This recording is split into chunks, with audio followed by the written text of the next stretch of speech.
Assalamualaikum warahmatullahi wabarakatuh. Perkenalkan, nama saya Rani Larastika dengan NIM 22029155. Pada kesempatan kali ini, saya akan menjelaskan mengenai materi sistem koordinat kartesius dan jarak antara dua titik pada mata kuliah Geometri Analitik Bidang dengan dosen pengampu Bapak Dr. Andes Mukni MPD. Yang pertama, kita masuk kepada sistem koordinat kartesius. Untuk mempresentasikan titik pada sebuah bidang dengan pasangan bilangan A, B, dilukis dua garis bilangan bersilangan, yaitu OX dan OY, saling tegak lurus.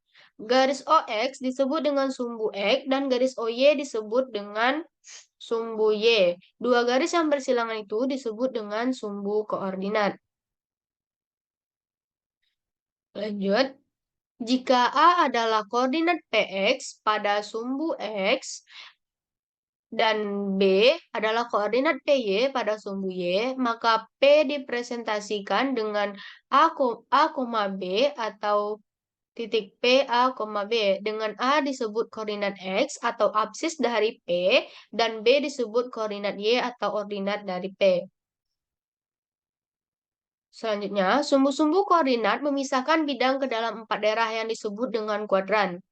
Yang dapat kita lihat pada gambar, pada kuadran 1, sumbu X bernilai positif dan sumbu Y bernilai positif.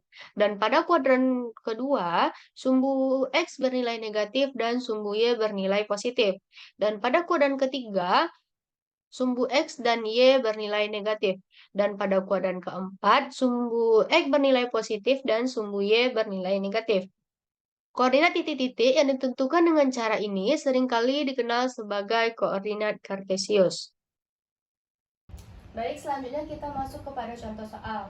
Perhatikan gambar berikut. Gambar ini menunjukkan aliran sungai yang melewati beberapa titik dalam bidang koordinat. Titiknya yaitu ada A, B, C, D, E, F, G, H, I, J, K, L, M, L, N. Lanjut, kita masuk kepada soal yang pertama. Sebutkan 5 koordinat titik-titik yang dialiri sungai tersebut. Koordinatnya yaitu dapat kita lihat pada titik A, koordinatnya yaitu kita ambil pada sumbu X yaitu negatif 7 dan sumbu Y yaitu 7. Jadi koordinat titik A adalah negatif 7,7. Lanjut, untuk titik B, kita lihat pada sumbu X yaitu 4 dan sumbu X negatif 4 dan sumbu Y 4. Jadi koordinat titik B yaitu negatif 4,4. Lalu untuk koordinat titik C yaitu pada sumbu X negatif 3 dan pada sumbu Y 3. Jadi koordinat titik C yaitu negatif 3,3.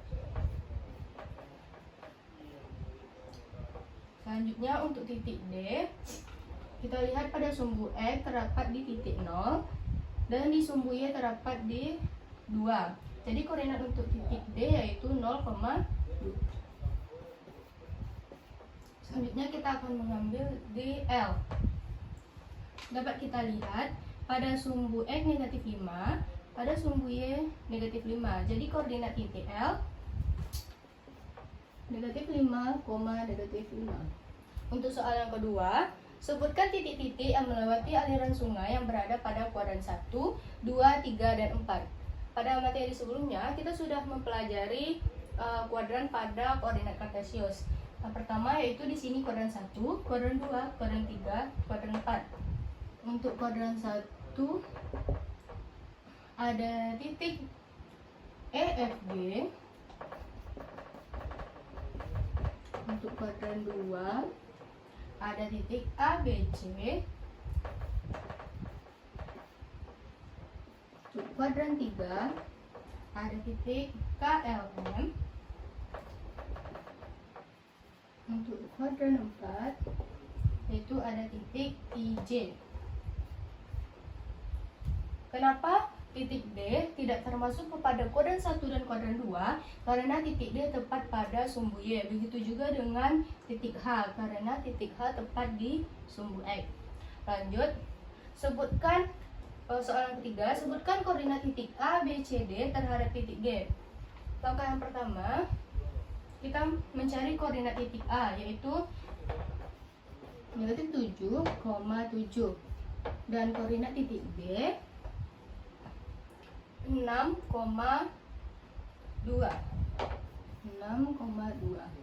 Lalu untuk mencari koordinatnya kita menggunakan X awal dikurang X acuan. X awalnya yaitu negatif 7 dikurang X acuannya yaitu 6. Negatif 7 dikurang 6 negatif 13. Untuk Y juga begitu, Y sama dengan Y awal dikurang Y acuan sama dengan Y-nya 7 dikurang 2 sama dengan 5. Jadi koordinat titik A terhadap titik X yaitu negatif 13,5. Begitu juga dengan titik B, C, dan D terhadap titik G. Langkah yang pertama, kita tentukan koordinat titik B dan G. Lalu kita masukkan kepada rumus, yaitu X sama dengan X awal dikurang X acuan. Begitu juga dengan titik sumbu Y, yaitu Y awal dikurang Y acuan. Selanjutnya kita masuk ke materi jarak antara dua titik. Misalkan P1 dan P2, dua titik pada garis, dan misalkan mempunyai koordinat X1 dan X2, seperti pada gambar berikut. Jadi, jarak antara P1 dan P2 adalah mutlak X1 dikurang X2, atau mutlak X2 dikurang X1 sama dengan akar X2 dikurang X1 kuadrat. Lanjut, misalkan P X1, Y1 dan Q X2, Y2 seperti pada gambar. Dapat kita lihat pada gambar membentuk segitiga siku-siku dengan siku-siku di R yaitu X2, Y1. Lalu kita menggunakan Pitagoras pada segitiga siku-siku untuk menentukan jarak antara dua titik. Yang pertama yaitu kita ketahui pada segitiga siku-siku yaitu PQ kuadrat sama dengan PR kuadrat ditambah RQ kuadrat. Lalu kita masukkan kepada jarak yaitu jarak PQ kuadrat sama dengan jarak PR kuadrat ditambah jarak RQ kuadrat. Lalu kita substitusikan titiknya yaitu pada PR X2 dikurang X1 kuadrat ditambah pada RQ Y2 dikurang X1 kuadrat. Maka kita hilangkan kuadrat, maka diperoleh jarak PQ sama dengan akar X2 dikurang X1 kuadrat ditambah Y2 dikurang Y1 kuadrat. Lanjut kepada contoh soal. Tentukan jarak antara P1 1,4 dan P2 negatif 3,2.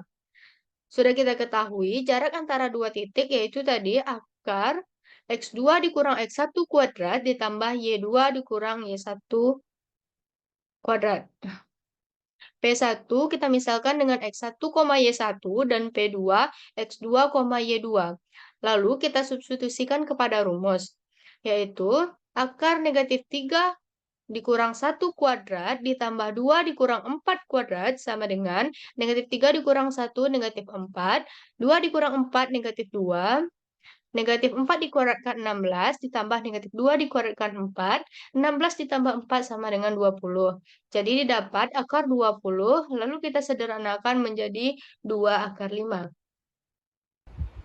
Contoh soal selanjutnya yaitu jarak titik X, negatif 5 ke titik negatif 5,4 adalah 3 kali terhadap jarak titik itu ke titik 10, negatif 1. Tentukan nilai dari X. Langkah yang pertama kita bikin diketahui.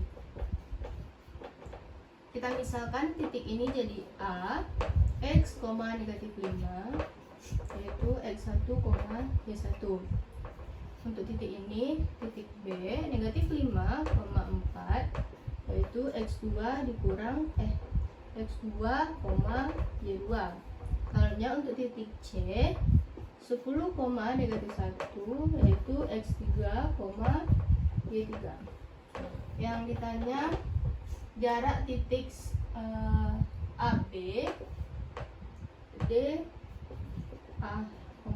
sama dengan 3B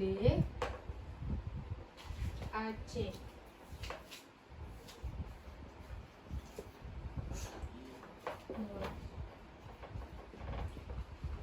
Kita sudah pelajari sebelumnya jarak antara dua titik yaitu X, A, B berarti X2 dikurang X1 X2 dikurang X1 kuadrat ditambah Y2 dikurang Y1 kuadrat sama dengan 3 dikali jarak A dan C, berarti akar X3 dikurang X1 kuadrat ditambah Y3 dikurang Y1 kuadrat. Lalu kita substitusikan X2 yaitu negatif 5, karena negatif 5 dikurang X1 X kuadrat ditambah Y2 4 dikurang Y1 negatif 5 dikuadratkan sama dengan 3 X3 10 dikurang X kuadrat ditambah Y3 negatif 1 dikurang Y1 negatif 5 dikuadratkan. Lalu diperoleh X kuadrat ditambah 10X ditambah 25 tambah 81 sama dengan 3 akar X kuadrat dikurang 20X ditambah 116. Ini negatif 5 dikurang X dikuadratkan, diperoleh hasilnya X kuadrat ditambah 10X ditambah 25. 4 dikurang negatif 5 berarti 99 kuadrat berarti 81. Untuk ini 10 dikurang X kuadrat diperoleh hasil X kuadrat dikurang 20X ditambah 100 ditambah negatif 5 dikurang negatif 4 16 4 kuadrat. Lalu kita selesaikan. X kuadrat ditambah 10X ditambah 106 sama dengan 3 akar X kuadrat dikurang 20X ditambah 116. Lalu kita kuadratkan kedua ruas, berarti kita sambung sini.